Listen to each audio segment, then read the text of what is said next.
Quando meu marido morreu, eu achei que tinha perdido tudo. A única coisa que ele me deixou foram umas galinhas magras e uma vaca esquecida num sítio abandonado.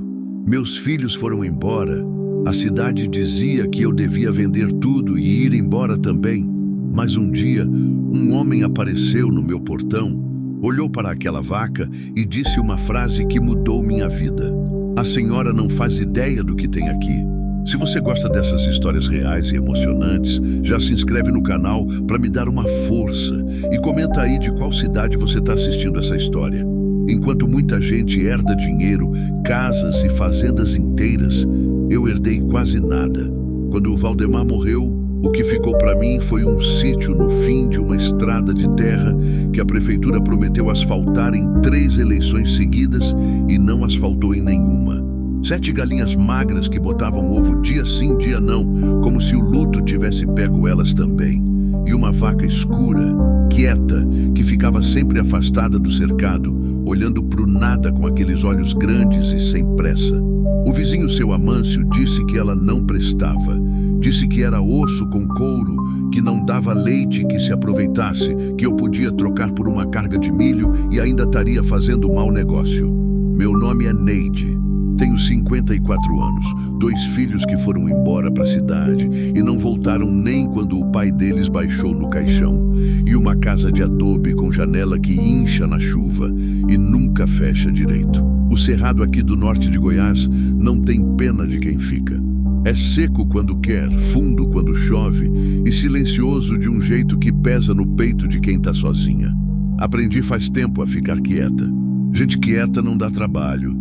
E gente que não dá trabalho, pelo menos, ninguém tem motivo de querer afastar. Pensei que essa lógica ia me proteger pelo resto da vida. Me enganei. Afastaram do mesmo jeito. O Valdemar foi o segundo marido que perdi. O primeiro, o Edivaldo, morreu num acidente de moto quando o nosso filho Mauro tinha 4 anos. Eu tinha 26. Fiquei 6 anos criando o menino sozinha, lavando roupa para os outros, fazendo bolo para vender na feira de quinta, dormindo pouco e rezando muito, até que o Valdemar apareceu numa dessas feiras com um chapéu de palha na cabeça e um jeito manso de falar que me desarmou sem eu perceber. Não foi um amor de novela, foi um amor de quem está cansado e encontra um lugar para sentar. A gente sentou junto durante 23 anos. Quando ele foi embora, eu já sabia que choro não adianta. Aprendi isso com o Edivaldo, aprendi de novo com o Mauro. Não que ele tenha morrido, mas perder filho para distância dói de um jeito parecido, só que sem direito de velar. O Mauro foi para Anápolis e sumiu. A Rosângela, filha do Valdemar que eu criei desde os 7 anos como se fosse minha, foi para Palmas e me liga no aniversário quando lembra. Às vezes não lembra. Então fiquei eu, as galinhas e a vaca. Comecei a chamar a vaca de Esperança. Não foi um nome pensado. Foi uma manhã em que eu estava no curral, cansada de tudo, olhando para ela com aquela cara parada dela, e saiu da minha boca assim, sem querer. Vem cá, Esperança. Ela virou o pescoço, me olhou como se já soubesse o nome e ficou quieta de novo. Achei que era loucura minha nomear o que não prestava, mas eu precisava chamar alguma coisa de esperança, porque senão eu não sabia mais pelo que acordar cedo. Toda manhã, antes do sol coar pelo horizonte cor de ferrugem do cerrado, eu já estava no quintal. Alimentava as galinhas, tirava o leite que a Esperança dava. Pouco, mas dava. Colocava na vasilha de plástico que tinha uma rachadura na borda e eu tampava com durex. Fazia queijo quando tinha leite suficiente. Embrulhava os ovos em jornal velho. Na quinta-feira pegava a bicicleta e pedalava 4 quilômetros até a estrada principal para pegar a perua do Tibúrcio que me levava até Posse. Vendia o que tinha na feira, comprava o que precisava, voltava no fim do dia com as pernas pesadas e a cabeça quieta. Não é uma vida que ninguém inveja. Eu sei disso. Mas é minha e eu cuido dela como posso. O sítio tem 7 alqueires. A maior parte é cerrado fechado, que o Valdemar nunca desmatou porque o pai dele tinha ensinado que cerrado que fica em pé é riqueza que não se vê logo. A parte de baixo, perto do córrego que no verão encolhe, mas nunca seca de vez, é onde fica o pasto. Capim ralo, terra vermelha, uns ipês que florescem em agosto e enchem o lugar de amarelo por uns dias antes de ficarem verdes de novo. Tem uma mangueira no quintal que dá mais manga do que eu consigo aproveitar. Todo ano a fruta cai no chão, azim, e vira adubo. Eu olho e penso que era para ter gente suficiente para comer tudo aquilo, mas não tem. Esse sítio, o Valdemar tinha herdado do pai dele, o seu Argemiro, que morreu antes de eu conhecer o Valdemar. O Argemiro era um homem que, pelo que me contaram, gostava de gado com uma seriedade que beirava a obsessão. Vivia indo em leilão, anotando coisa em caderno, conversando com veterinário de cidade grande. O Valdemar nunca herdou esse interesse. Era bom com a terra, sabia plantar, sabia colher, mas de gado entendia pouco e se importava menos. Quando o pai morreu, ele vendeu a maior parte do rebanho. Ficou com umas poucas cabeças para não deixar o pasto completamente vazio e foi tocando a vida. A esperança era neta ou bisneta de algum animal que o Argemiro tinha trazido de longe. Eu não sabia disso. O Valdemar nunca me falou e, se sabia, não julgou importante. Para ele, ela era uma vaca que não dava lucro, que ficava parada no canto, que às vezes ficava doente e custava mais do que rendia. Para mim, ela era o único ser vivo naquele sítio que ficava quieto do mesmo jeito que eu. Isso criou um entendimento entre a gente que não precisa de explicação. Num dia de março, quando a chuva tinha acabado de dar uma trégua e o chão ainda estava encharcado, apareceu um caminhão branco na porteira.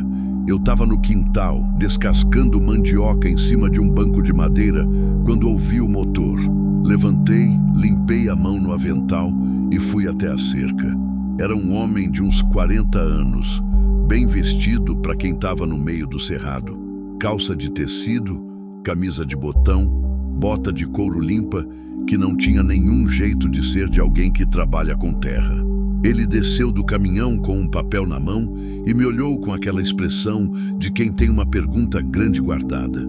A senhora é Neide, viúva do Valdemar Custódio Medeiros? Falei que sim. Vim de Goiânia, ele disse. Vim ver uma vaca. Fiquei olhando para ele sem entender. Pensei nas possibilidades. Alguém querendo comprar, alguma dívida que eu não sabia, algum engano de endereço. Não combinava, nenhuma das três. Que vaca? Perguntei. Ele olhou para o pasto. A esperança estava lá, parada perto do ipê do canto, como sempre. Ele me mostrou uma foto no celular.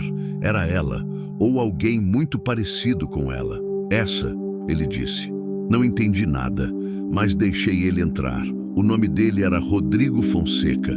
Era veterinário, disse ele, mas não do tipo que vem vacinar boi em fazenda. Era pesquisador, ligado a uma universidade em Goiânia e trabalhava há anos com o que ele chamou de conservação de material genético bovino de raças nativas brasileiras. Falou isso assim de uma vez, como quem já explicou a mesma coisa muitas vezes pra gente que não vai entender na primeira. Eu não entendi na primeira. Ofereci água. Ele aceitou. Sentamos na varanda, eu no banco de madeira onde meu marido costumava sentar no fim do dia, ele numa cadeira de plástico que eu trouxe de dentro. O cerrado estava quieto, como fica depois da chuva, com aquele cheiro de terra molhada que é o único perfume que conheço de graça e que nunca enjoa. Ele começou a me contar.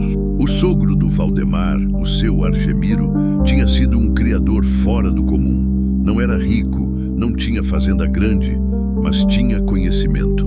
Nos anos 70, quando todo mundo no cerrado estava cruzando o gado nativo com raças importadas para aumentar produção, o Argemiro foi na contramão. Ele acreditava que o gado curraleiro, raça antiga, descendente direto do gado que os portugueses trouxeram no século XVI, tinha valor que ninguém estava enxergando. Resistência ao calor, às doenças, ao pasto magro, adaptação que levou séculos para construir e que estava sendo descartada em nome de peso e leite e velocidade de crescimento. Argemiro comprou alguns animais de uma linhagem específica, registrou, documentou, tentou convencer os vizinhos. Ninguém ligou. Quando ele morreu e o Valdemar vendeu o rebanho, a maior parte do que Argemiro tinha construído se dispersou. Foram parar em outros sítios, se cruzar com outras raças, se perder. O Rodrigo tinha passado anos rastreando aquela linhagem, conversando com descendentes de criadores, consultando registros antigos da Associação Brasileira de Criadores. Tinha chegado num beco sem saída várias vezes, até que encontrou uma anotação num caderno de campo do Argemiro que o próprio Valdemar tinha doado anos atrás para um conhecido sem saber o que era. Nesse caderno, o Argemiro descrevia uma bezerra nascida em 92 que ele considerava a mais pura da linhagem. Descrevia as marcas, as medidas, o temperamento e escrevia o nome que tinha dado, Serena. A Esperança pode ser neta da Serena, o Rodrigo disse olhando para o pasto. Se for, é o último animal rastreável dessa linhagem específica que a gente tem conhecimento. Fiquei em silêncio um momento. O vento passou pelo quintal, sacudiu as folhas da mangueira, foi embora. O senhor veio de Goiânia, eu disse devagar, para ver se a minha vaca é neta de outra vaca. Sim, que morreu há 30 anos, que pode ter morrido. Não temos registro do óbito. Olhei para ele para ver se estava me gozando. Não estava. Tinha no rosto dele aquela seriedade de quem carrega um assunto sério há tempo demais e não sabe mais fazer cara de brincadeira quando fala nele. E o senhor sabe que isso parece loucura? Perguntei.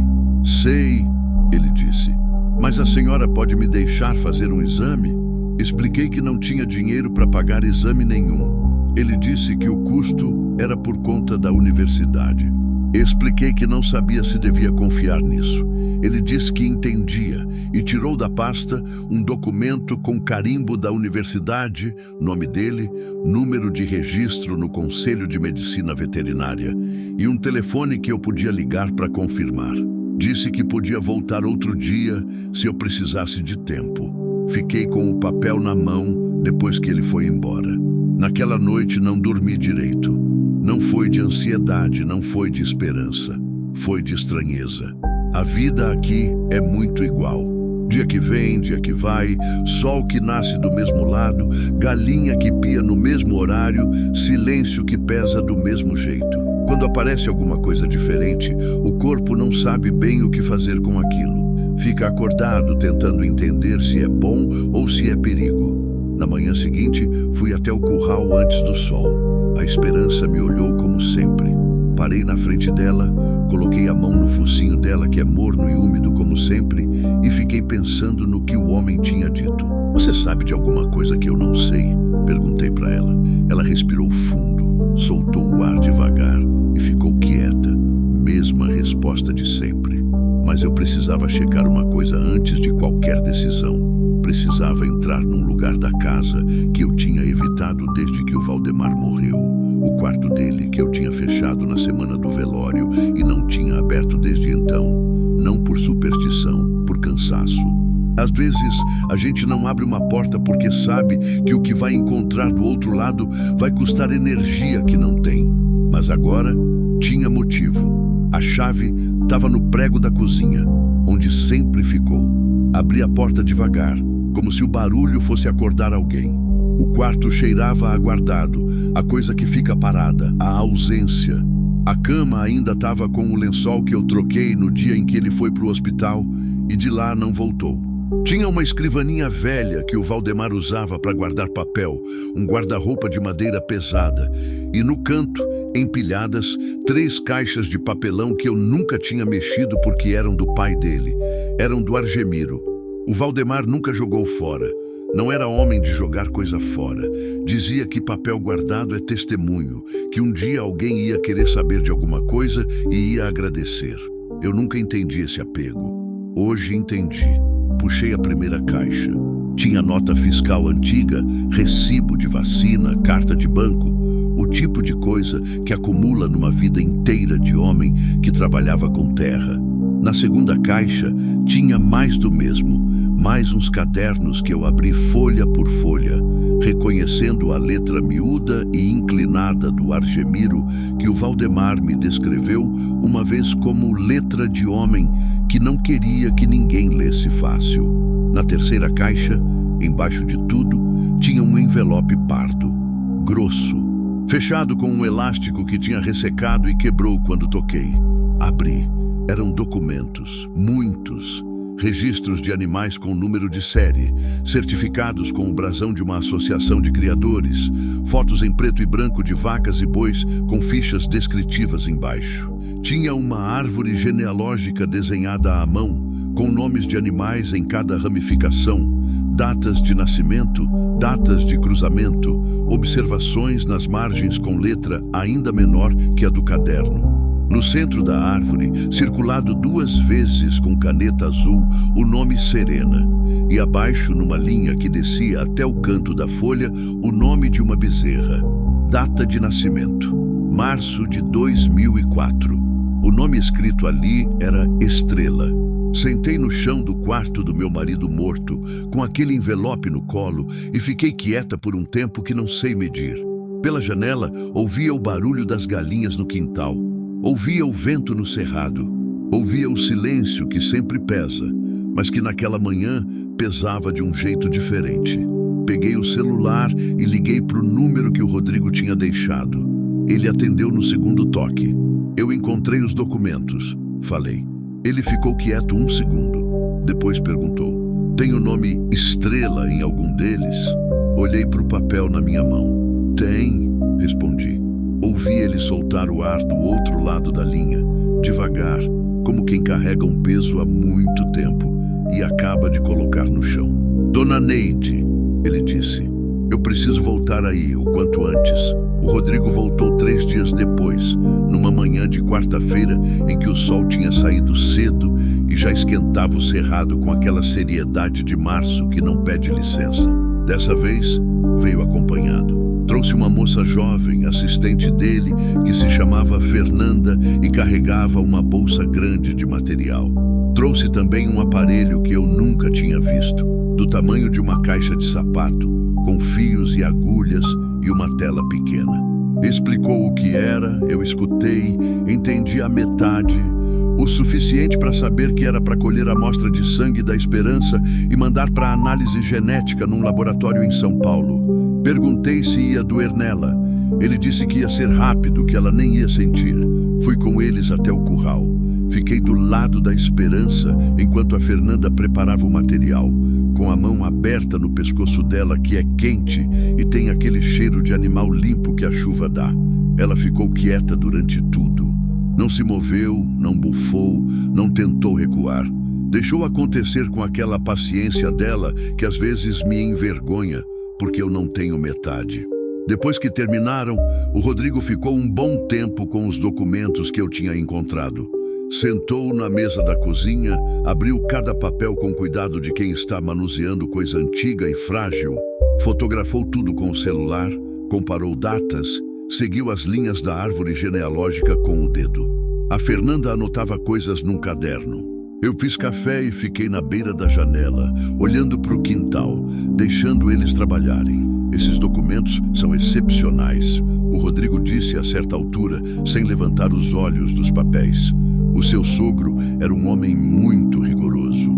Poucos criadores da época registravam com esse nível de detalhe. Ele era do tipo que não desperdiçava nem palavra, respondi. Nem em papel, nem em conversa. O senhor Valdemar sabia o que tinha aqui? Pensei antes de responder. Ele sabia que o pai tinha gosto por gado, mas não era o gosto dele. Valdemar entendia de terra, de plantio, de colheita. Gado para ele era só o que precisava ter no pasto para não deixar o capim crescer feio. O Rodrigo assentiu devagar, com aquele jeito de quem entende que a história poderia ter sido diferente, mas não adianta mais refazer. E a vaca que ele chamava de Estrela, eu disse, era a Esperança. Quase certamente sim.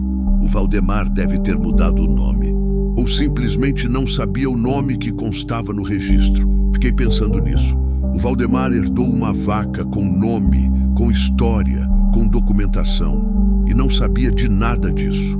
O pai dele guardou tudo numa caixa e nunca contou. Às vezes, as pessoas carregam o peso de coisas que valem muito, sem nem saber que estão carregando. Os resultados do exame demoraram 18 dias. 18 dias em que a vida continuou igual. Acordava cedo, cuidava das galinhas, tirava o leite, ia para a feira na quinta. Dormia pouco, não por ansiedade do resultado, mas porque sempre durmo pouco. O silêncio aqui à noite é o tipo que não embala, que mantém a pessoa acordada, prestando atenção em coisa que não tem. Vento, grilo, a madeira da casa que range quando esfria.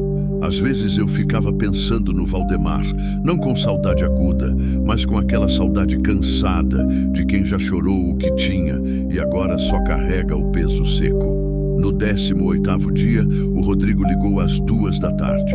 Eu estava debaixo da mangueira, consertando o cabo da enxada com arame, quando o celular tocou. Dona Neide, ele disse. O resultado confirmou. Fiquei com o arame na mão, sem responder imediatamente.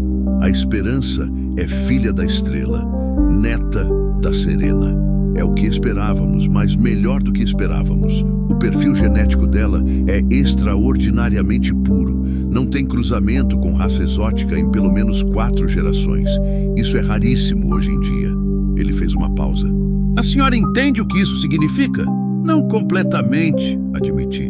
Significa que ela é, provavelmente, o único animal vivo com essa linhagem documentada e intacta. Não existe outro igual que a gente tenha encontrado. É como achar a última semente de uma planta que todo mundo pensava extinta. Fiquei olhando para o ipê do canto do pasto. A esperança estava lá, parada como sempre, sem saber de nada. E o que acontece agora? Perguntei. Isso depende da senhora, ele disse. É a sua vaca. É a sua decisão. Essa frase ficou na minha cabeça depois que a ligação acabou. É a sua decisão. Faz quanto tempo que alguém me dizia isso? Faz quanto tempo que alguma coisa na minha vida dependia de uma escolha minha e não da necessidade, do acaso, da falta? Sentei no banco debaixo da mangueira e fiquei quieta por um tempo. Pensei no Argemiro, que passou anos construindo alguma coisa que ninguém valorizou. Pensei no Valdemar, que herdou sem saber o que tinha. Pensei em mim, que fiquei com o resto e também não sabia.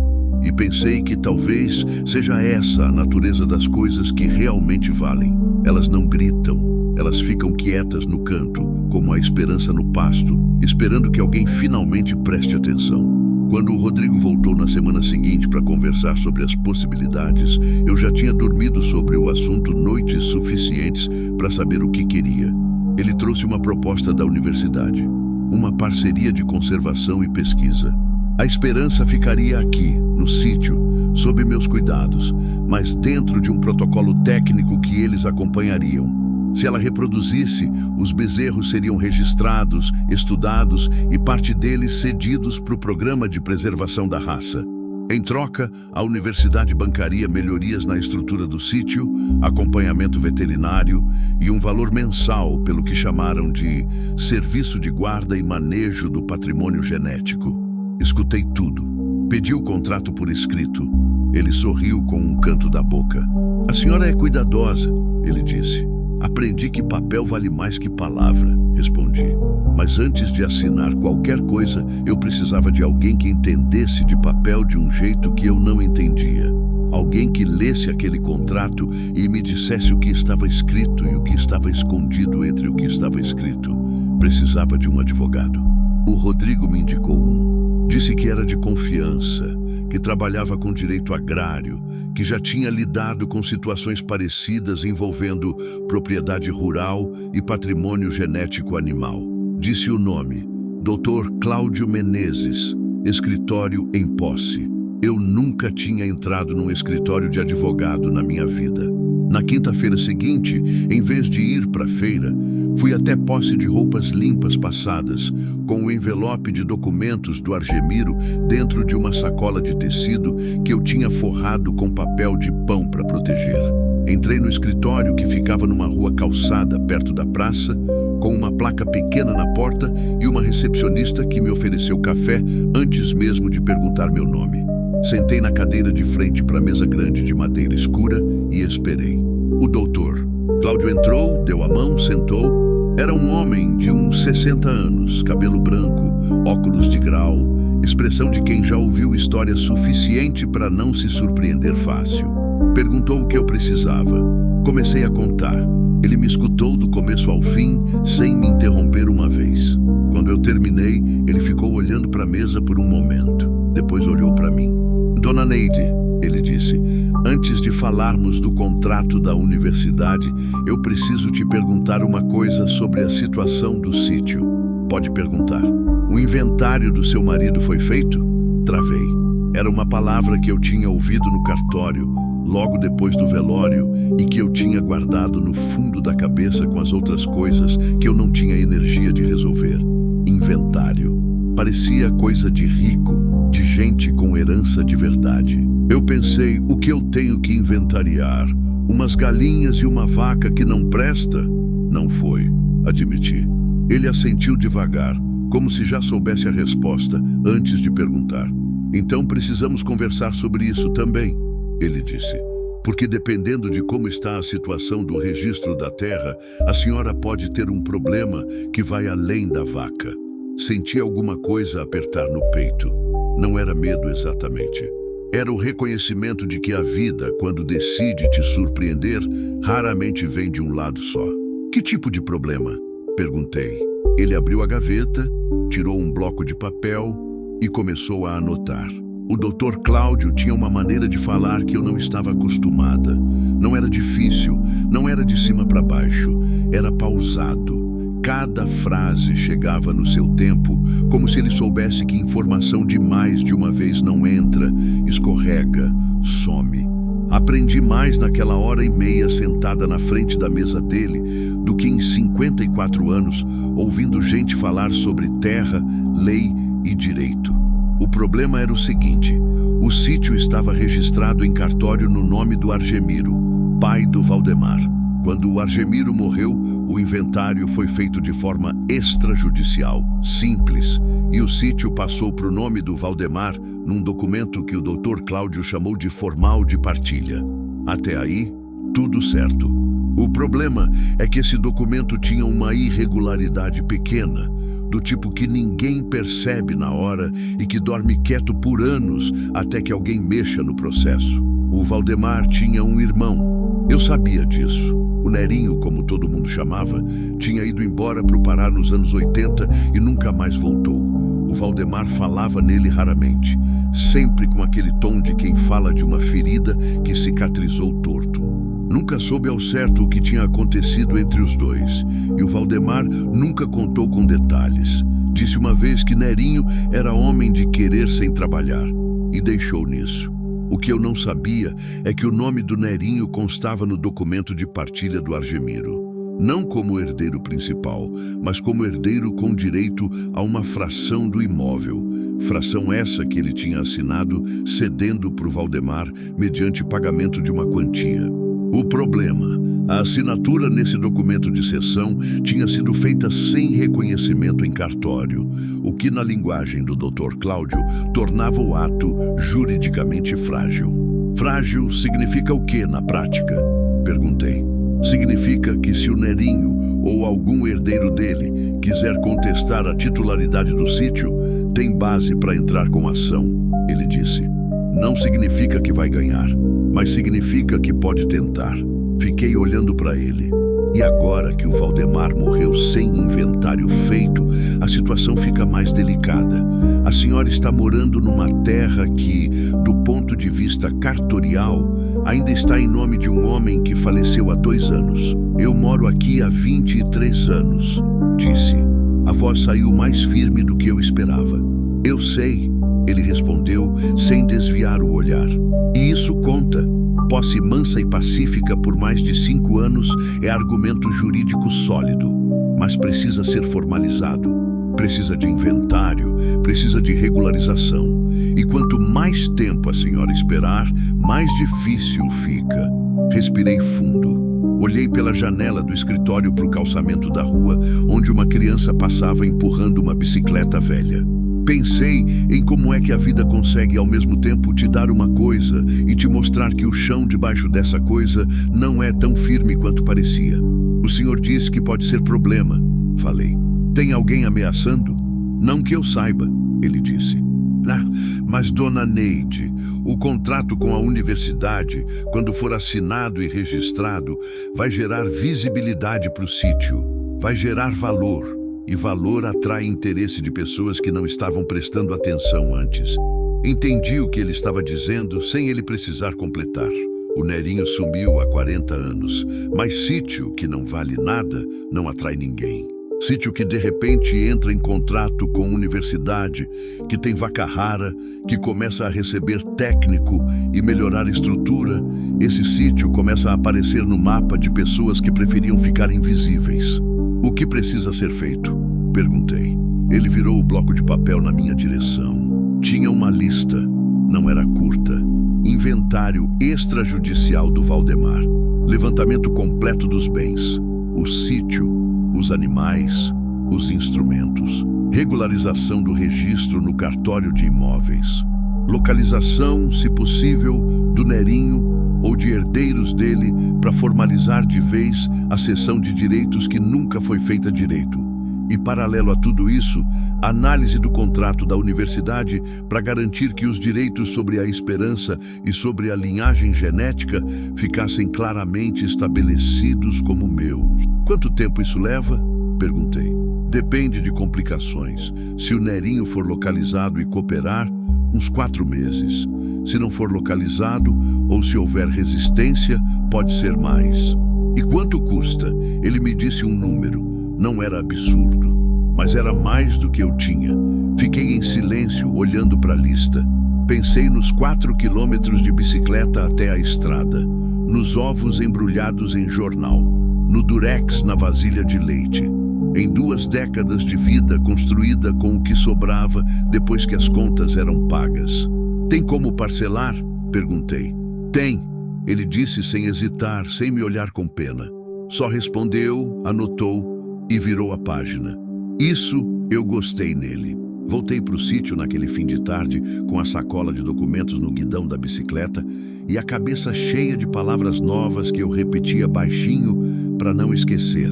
Inventário extrajudicial, cessão de direitos, regularização cartorial, patrimônio genético. O cerrado dos 2 lados da estrada de terra estava cor de ouro velho, com o sol de fim de tarde. E os pássaros faziam aquela bagunça de entardecer que é a única coisa barulhenta que esse lugar tem. Cheguei em casa, guardei a bicicleta, fui até o curral. A esperança estava no lugar de sempre, perto do IP. Fiquei encostada na cerca, olhando para ela, pensando em tudo que eu não sabia que existia embaixo da superfície da minha própria vida. Uma vaca, que era herança de ciência. Um documento com irregularidade dormindo há décadas numa gaveta de cartório. Um cunhado sumido no Pará que podia virar problema. Uma terra que era minha por 23 anos de trabalho e que o papel ainda não tinha aprendido a dizer que era minha. Pensei no Valdemar. Nos 2, na verdade. No Edivaldo, o primeiro, que foi embora cedo demais.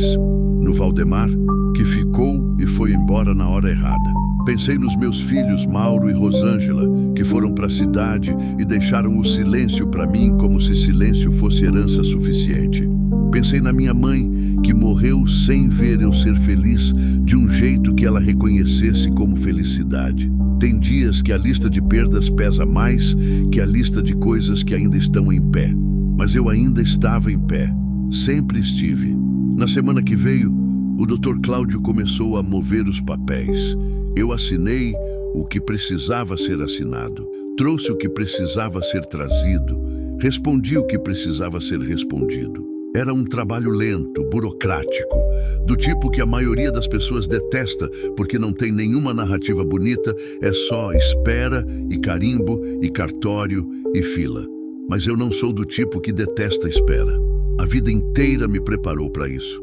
Enquanto os papéis andavam, o Rodrigo avançou com os preparativos da parceria. Técnicos da universidade vieram fazer um laudo da estrutura do sítio. O curral precisava de reforma, cobertura nova, bebedouro adequado, cerca reforçada. A universidade liberou a verba para o serviço e em 2 semanas chegaram 3 homens com material e ferramentas que passaram 4 dias trabalhando no fundo do sítio. Era estranho ver movimento aqui. Esses anos de viuvez me acostumaram com o contrário, com a quietude total, com ser a única pessoa fazendo barulho nesse espaço. Ver gente comendo no quintal, rindo, discutindo medida de madeira, usando a torneira da cozinha para encher copo d'água, deixou a casa com uma textura diferente.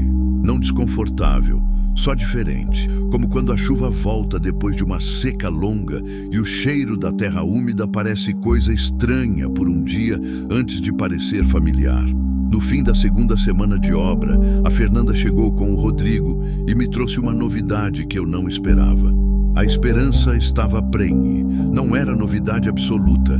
Ela tinha sido coberta meses antes por um reprodutor que o Rodrigo tinha trazido de uma fazenda credenciada, dentro do protocolo da parceria. Mas o exame de ultrassom confirmou que a gestação estava indo bem, sem complicação, e que o bezerro devia nascer em pouco mais de 3 meses. Fiquei olhando para a tela do aparelho que a Fernanda segurava, com aquela imagem granulada em preto e branco, que só quem sabe ler entende. Mas mesmo sem entender a imagem, entendi o peso daquele momento.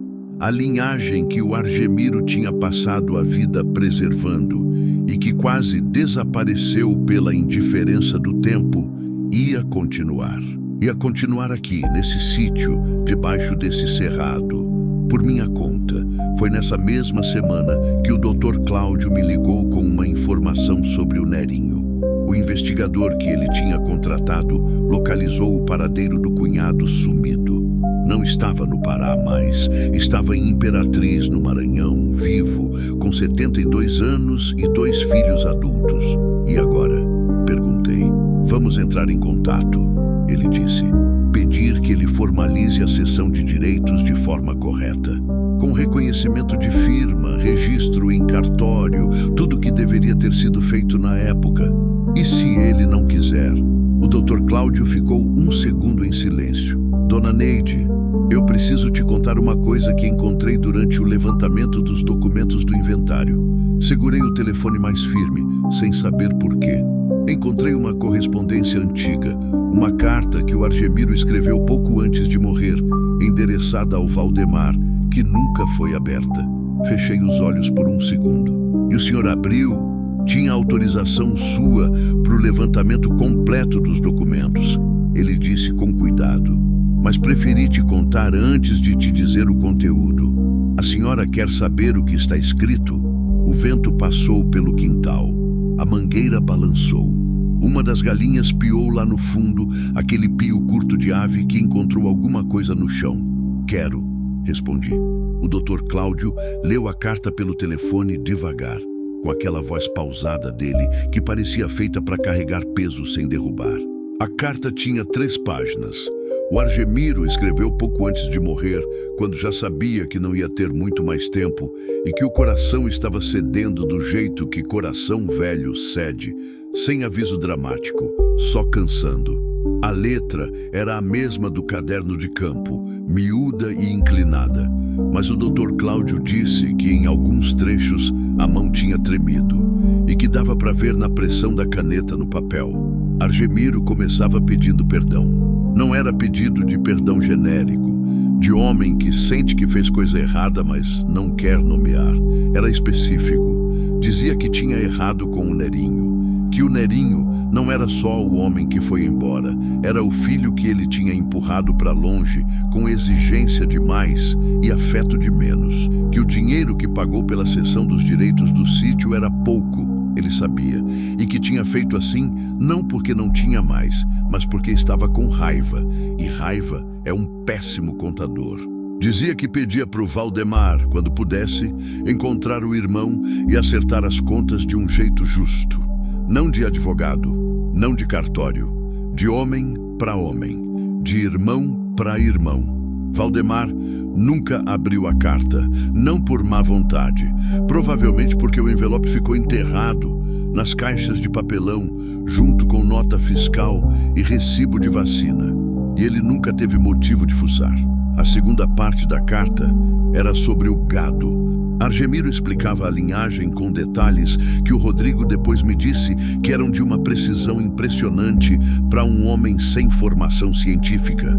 Descrevia o valor que enxergava, a razão de ter documentado tudo, o medo de que aquilo se perdesse quando ele fosse.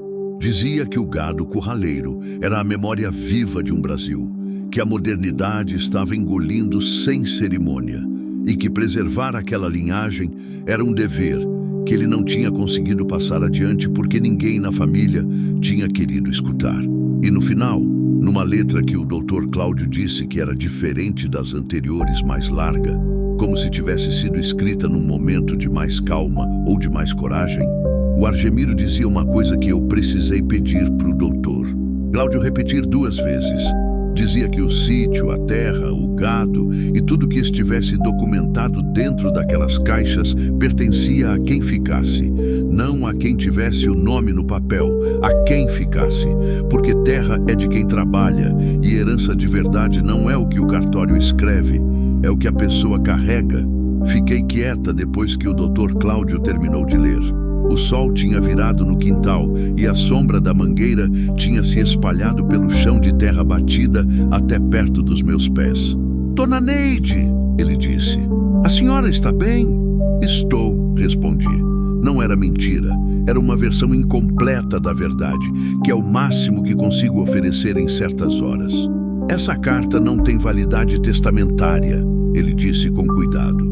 "Não substitui o inventário, não resolve a questão cartorial por si só, mas é um documento que conta a intenção do proprietário original e em determinados contextos jurídicos isso tem peso."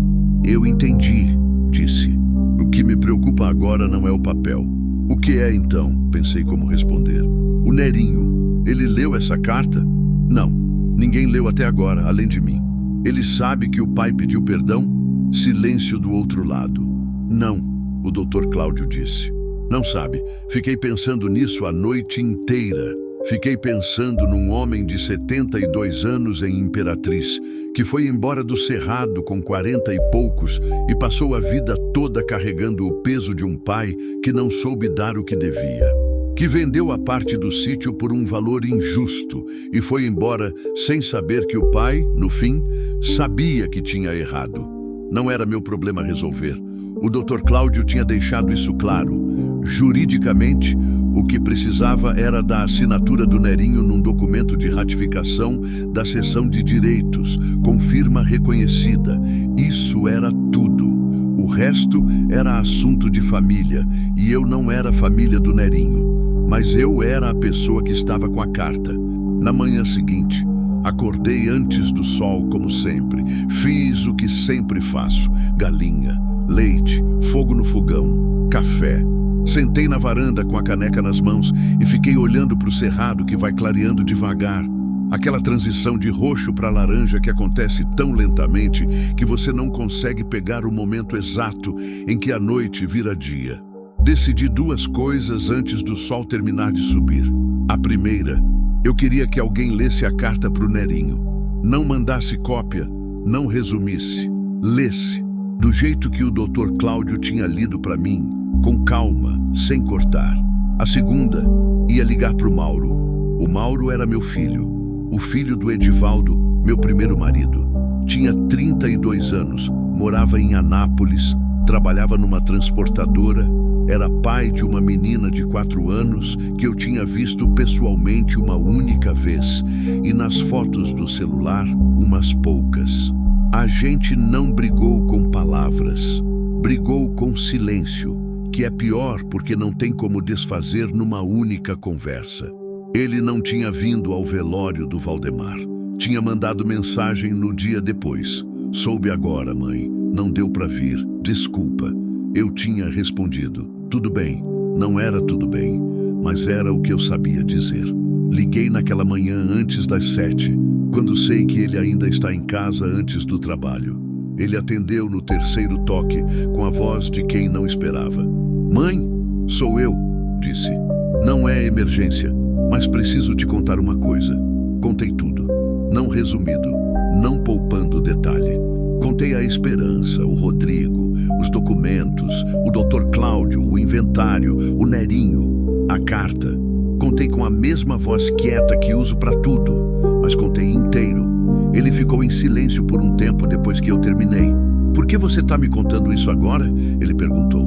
Não era grosseria, era pergunta de verdade. Porque é minha vida, respondi. E você é meu filho. Achei que devia saber. Outro silêncio. Ah, mãe, você precisando de alguma coisa? De dinheiro? De ajuda com alguma coisa? Não precisando de nada, disse. Só precisando que você soubesse. Ele ficou quieto de um jeito diferente, menos defensivo. Essa vaca, ele disse a certa altura. A esperança. Você gosta dela, não era pergunta. Gosto, admiti. Eu lembro que você nunca gostava de dar nome para os animais. Falava que dava nome e depois ficava difícil de lidar quando tinha que lidar. Lembrei que tinha dito isso. Ele devia ter uns 10 anos quando eu falei. Lembro, disse. Então essa vaca deve ser especial. Deve. Ficamos em silêncio juntos por um momento, que é uma coisa diferente de silêncios separados. No silêncio separado tem distância. No silêncio junto tem presença, mesmo que seja presença de telefone. Eu posso tentar ir aí no mês que vem, ele disse, devagar, como quem testa o peso de uma frase antes de soltar. Levar a Isabela. Ela nunca viu o sítio. Não respondi imediatamente porque precisei de um segundo. Pode vir, disse. A mangueira tá dando bastante. Ouvi ele dar uma risada curta, daquelas risadas que saem quando a gente não está esperando. Tá bom, mãe. Desliguei o telefone e fiquei quieta na varanda por um tempo. O sol tinha subido de vez. As galinhas faziam barulho no quintal. Lá no pasto, a esperança estava no lugar dela, perto do ipê. Barriga já levemente diferente para quem sabia olhar. 3 dias depois, o doutor Cláudio me ligou com novidade. O investigador tinha entrado em contato com o Nerinho através de um dos filhos. O filho tinha dito que o pai estava disposto a conversar, mas que queria entender por que o sítio tinha voltado à tona depois de tanto tempo. O Dr. Cláudio ia ligar para o Nerinho diretamente para explicar a situação. Eu quero que o senhor leia a carta para ele, disse. Pausa. Tem certeza?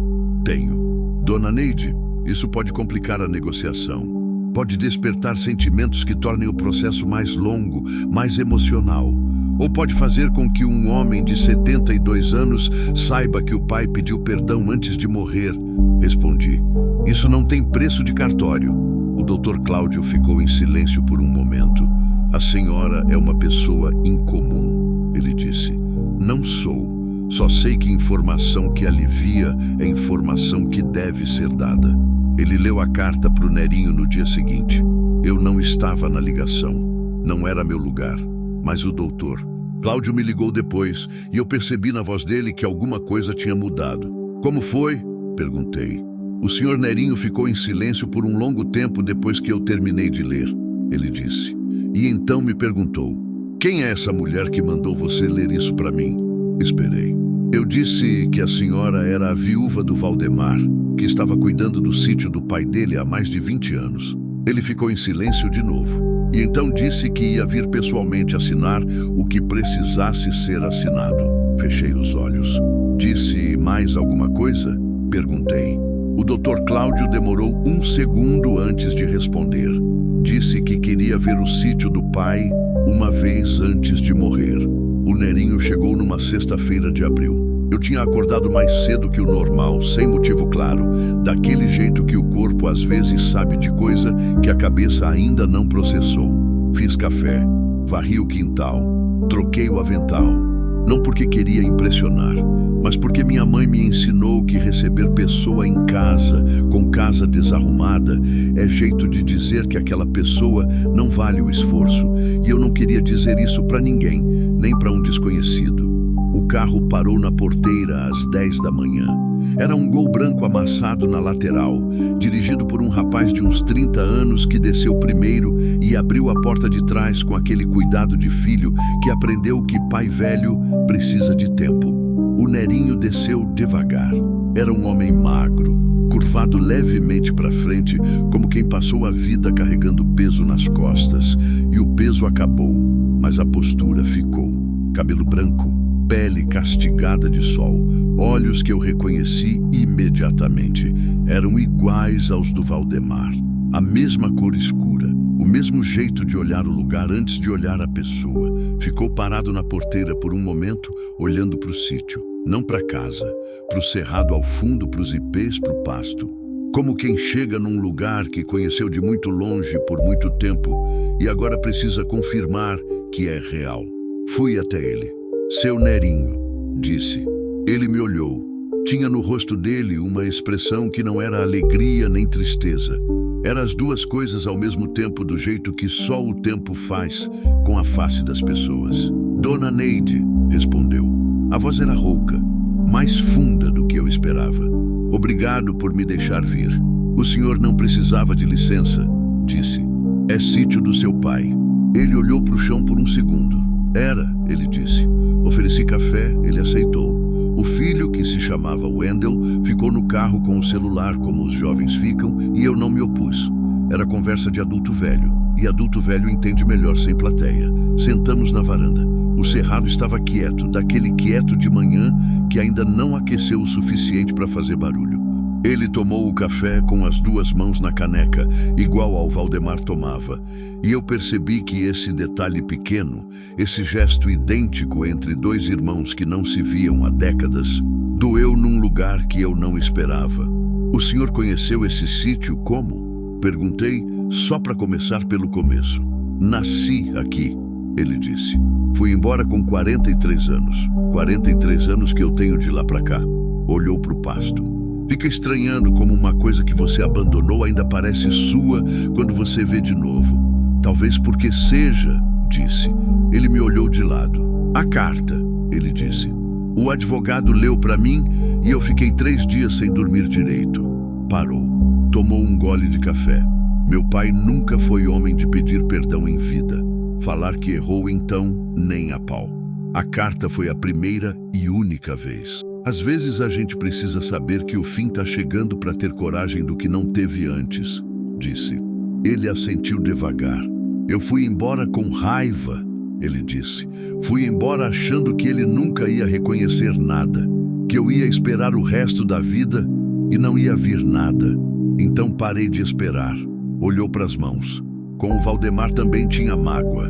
Achei que ele sabia do jeito que o pai era e ficou do lado do pai mesmo assim.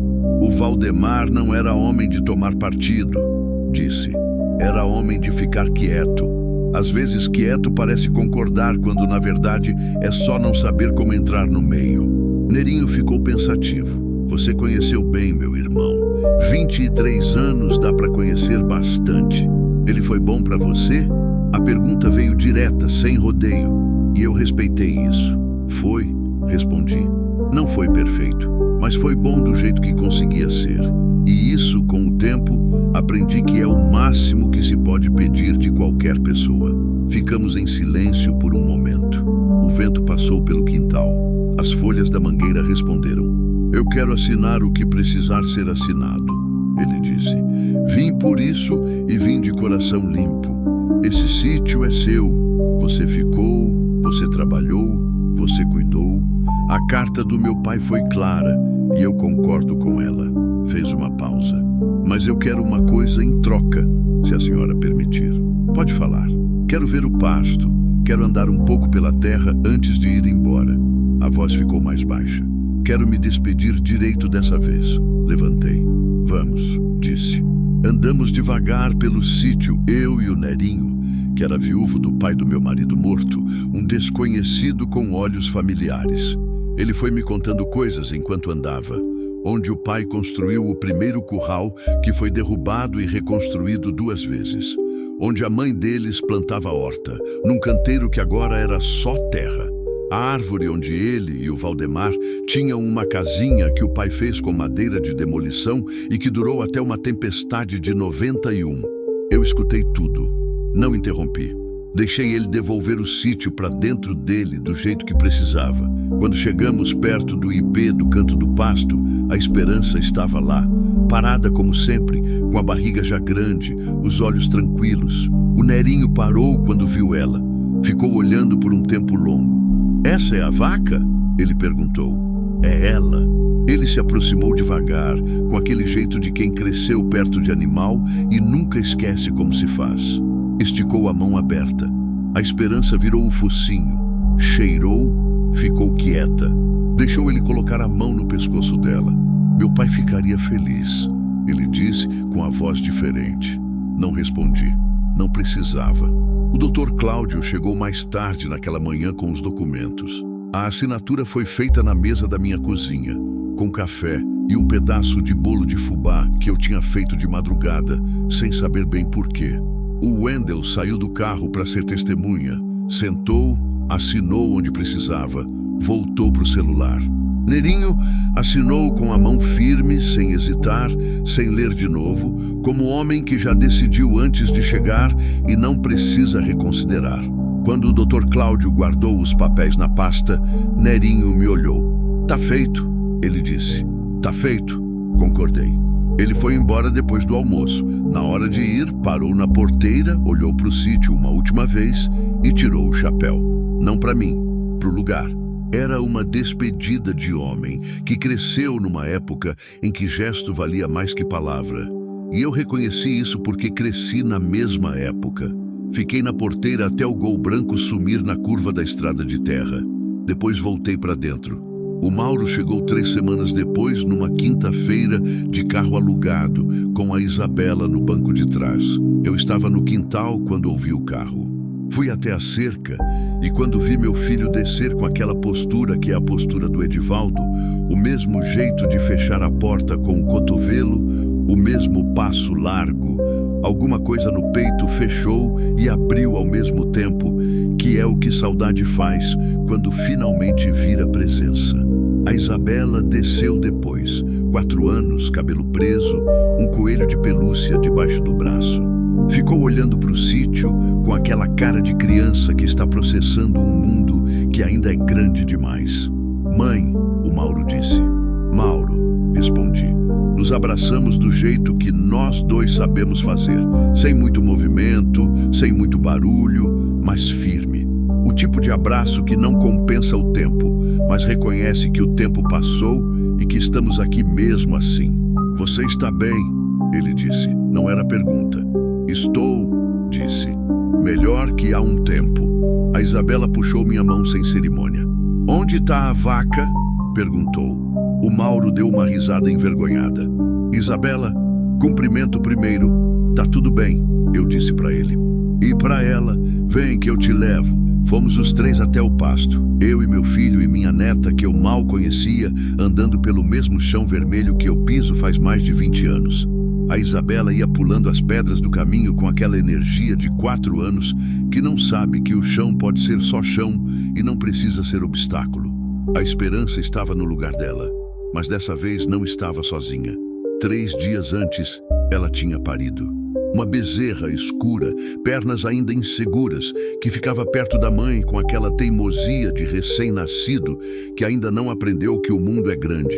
O Rodrigo tinha estado aqui no dia do parto, a Fernanda com o aparelho e a anotação, tudo documentado, tudo dentro do protocolo. Mas na hora que a bezerra ficou em pé pela primeira vez, vacilando no chão molhado do curral, eu estava sozinha com elas duas. E foi um momento que não precisou de testemunha para ser real. Dei o nome na mesma hora, sem pensar muito. Continuidade. A Isabela chegou na cerca e ficou olhando para a bezerra com os olhos arregalados. "É pequenininha", ela disse. "É nova", expliquei. "Nasceu faz 3 dias. Tem nome?" "Tem." Continuidade. Ela repetiu o nome devagar, dividindo as sílabas como criança faz com palavra longa. "Continuidade", pensou. "É um nome grande para uma vaca pequenininha." "É", concordei. "Mas ela vai crescer." O Mauro ficou do meu lado, encostado na cerca, olhando para o pasto. Ficamos em silêncio um momento enquanto a Isabela tentava chamar a bezerra com o coelho de pelúcia esticado na mão, como se animal vivo fosse responder a animal de brinquedo. Você nunca me contou que o sítio era assim, o Mauro disse. Como assim? Ele levou um tempo antes de responder. Bonito. Olhei para o cerrado, para o ipê que ia florir em agosto, para o pasto cor de terra vermelha com a luz do fim da manhã, para a esperança quieta e para a continuidade do lado dela, insegura e viva. Sempre foi, disse. Acho que a gente não vê o que tem de bonito no que é sempre igual. Ele ficou quieto com isso. Ficou 3 dias. Dormiu no quarto que era do Valdemar, que eu tinha finalmente arrumado. Colocado lençol limpo, aberto a janela que incha na chuva e botado um pedaço de madeira no batente para segurar. A Isabela dormiu na cama pequena que o Mauro tinha usado quando criança e que eu guardei sem saber por quê, do jeito que a gente guarda coisa que não deveria mais precisar, mas não consegue jogar fora. Nas manhãs, ele acordava e vinha tomar café na varanda sem precisar ser chamado. A Isabela acordava junto, porque criança pequena acorda junto com adulto, e ficava na varanda com a caneca de leite que eu esquentava e o biscoito que eu fazia na chapa. Os 3 em silêncio, olhando o cerrado clarear, que é uma coisa que não precisa de conversa. Na última manhã, antes de ir embora, o Mauro me disse uma coisa enquanto eu lavava as xícaras na pia.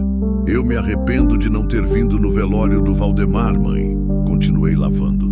Deixei ele terminar. Eu sei que não tem como desfazer, sei que não tem desculpa que sirva, mas eu precisava falar isso para você diretamente, não por mensagem. Sequei as mãos no pano de prato. Me virei. Eu sei que você se arrepende, disse. Isso eu já sabia. Fiz uma pausa. O que eu precisava era que você aparecesse enquanto ainda tem aparecimento a fazer. Você apareceu. Ele engoliu seco. Vou tentar vir mais vezes. Vai tentando, disse. É o suficiente. O inventário foi concluído em junho. O Dr. Cláudio me ligou numa tarde de terça com aquela voz de quem tem boa notícia e sabe que boa notícia não precisa de exagero. Dona Neide, o sítio está regularizado. O registro está no seu nome. Tudo resolvido. Fiquei parada no meio do quintal com o telefone na mão depois que a ligação acabou. Olhei para casa, para a parede caiada de branco que precisava ser pintada de novo, para a janela que incha na chuva, para a mangueira que dava mais manga do que eu conseguia comer, para o cerrado ao fundo com aquela densidade de verde escuro que nunca pede permissão para ser bonito. Minha, no papel, no cartório, na lei, do jeito que sempre foi na prática, mas que agora o mundo também sabia. Pensei no Argemiro, que passou a vida preservando uma herança que ninguém quis ver. No Valdemar, que herdou sem saber o que tinha. No Nerinho, que foi embora com raiva e voltou de coração limpo. No Rodrigo, que veio de Goiânia por uma vaca. No Dr. Cláudio, que leu uma carta de homem morto para o filho desse homem que nunca ouviu o pai pedir perdão. Pensei no Mauro e na Isabela, que vieram e vão voltar. E pensei em mim, Neide, viúva 2 vezes, mãe de filho que foi embora, mulher de sítio no fim de estrada de terra que a prefeitura promete asfaltar e não asfalta. 54 anos de vida que ninguém ia fazer novela.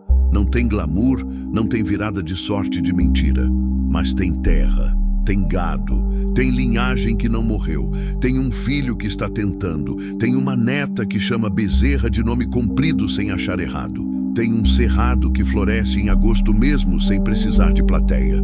Fui até o curral. A esperança estava lá. Do lado dela, a continuidade, já mais firme nas patas, já curiosa com o mundo, já com aquele temperamento tranquilo que vem da linhagem ou vem do lugar, ou vem das duas coisas juntas, que é o que acontece quando a criatura cresce onde deve crescer. Me encostei na cerca, a esperança me olhou com aqueles olhos grandes sem pressa. A gente conseguiu, disse para ela. Ela respirou fundo, soltou o ar devagar, ficou quieta. Mesma resposta de sempre, que dessa vez foi suficiente.